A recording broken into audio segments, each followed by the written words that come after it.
Hey, Josh the Balloon Guy. And I figured I would continue with my household items and tonight make a cutting board. So we're going to need a few brown 260s. In this case, these are some of the fresh uh, mocha, Simpertex mocha. And I'm going to inflate them to about a hand and a thumb. And then start with a pinch twist on the end. And I already have another one blown up. Do the same thing. Pinch twist on the end. And then I'm going to do about a hand and a thumb, twist that off, twist it into the pinch twist of the other balloon, bring the other balloon over, match up, and you may remember this from when I did the Among Us crewmate, okay, if you were on board for that one. And then I'm going to do a spacer bubble, and the easiest way to continue the flat weave is to do another pinch twist.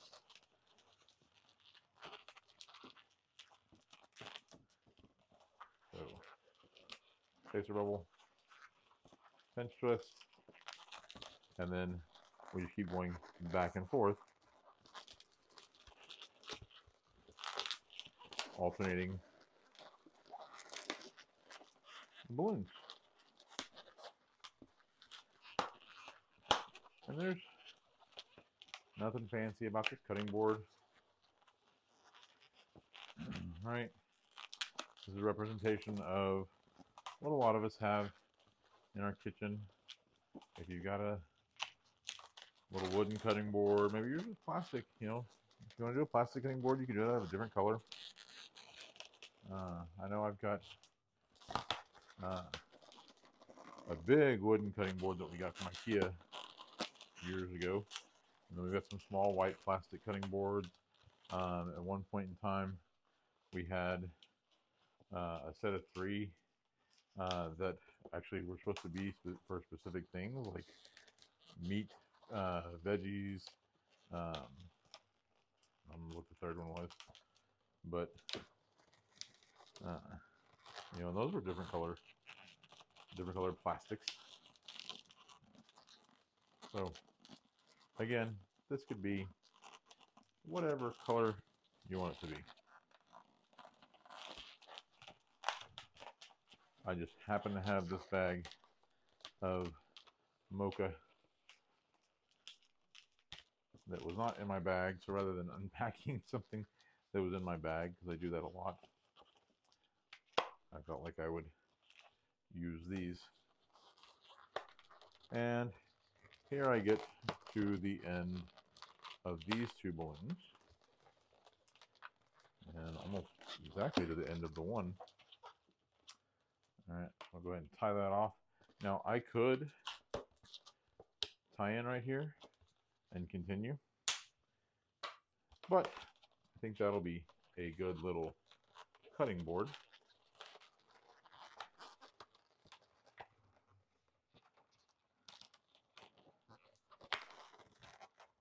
All right, there we go. Kind of tuck those ends inside. But if we're going to have a cutting board, we need to have a knife. So I'm going to take a black 260 and a gray 260. Set my gray to the side for just a moment. Take my black. I'm just going to blow it up. I just want it to be, well, I'm only going to use about a hand and a thumb. Okay. So I'm going to hold on. I've got that blown up. I'm going to blow up the gray. The gray I'm going to do a little bit bigger because I'm going to make it reminiscent of a chef's knife. But I'm going to do that marriage twist that ties things together, right? So take my two knots, put them together, and then making a tulip twist on the black. It just wraps around that gray. There we go. And then, like I said, I only want this to be about a hand and a thumb.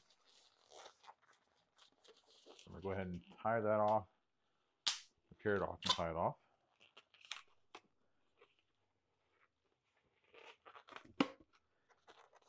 Okay, and I could do just a straight blade out of this, but I'm going to go ahead and do about 8 fingers, twist off, and then kind of stretch it back a little bit.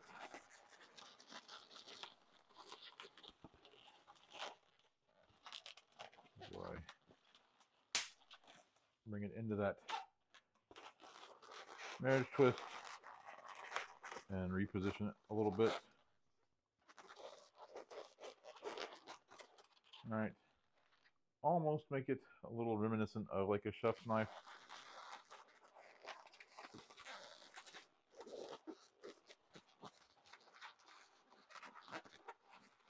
Balance it a little better.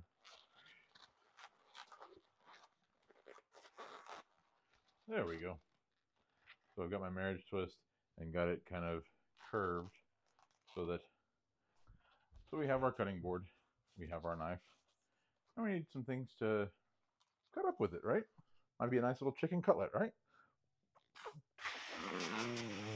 So what if we use the same technique that we did for the crewmate and flat weave one balloon, starting with a pinch twist, little 3-finger bubble, pinch twist, match it, spacer, pinch,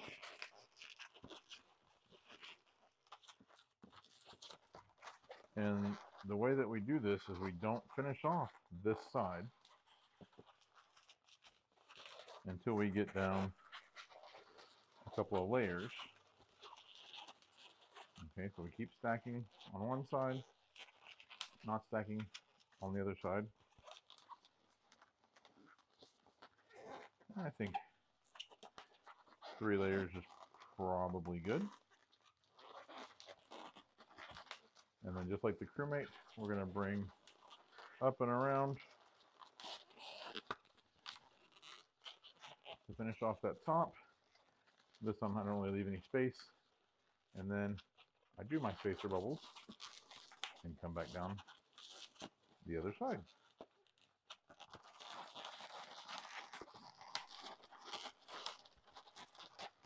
And look, I could even wrap that back in, finish it off, and we have a nice little chicken patty that we can put on our chicken cutlet, chicken fillet that we could put on our cutting board, ready to chop up. Anyway, as always, keep practicing, and I'll see you next time.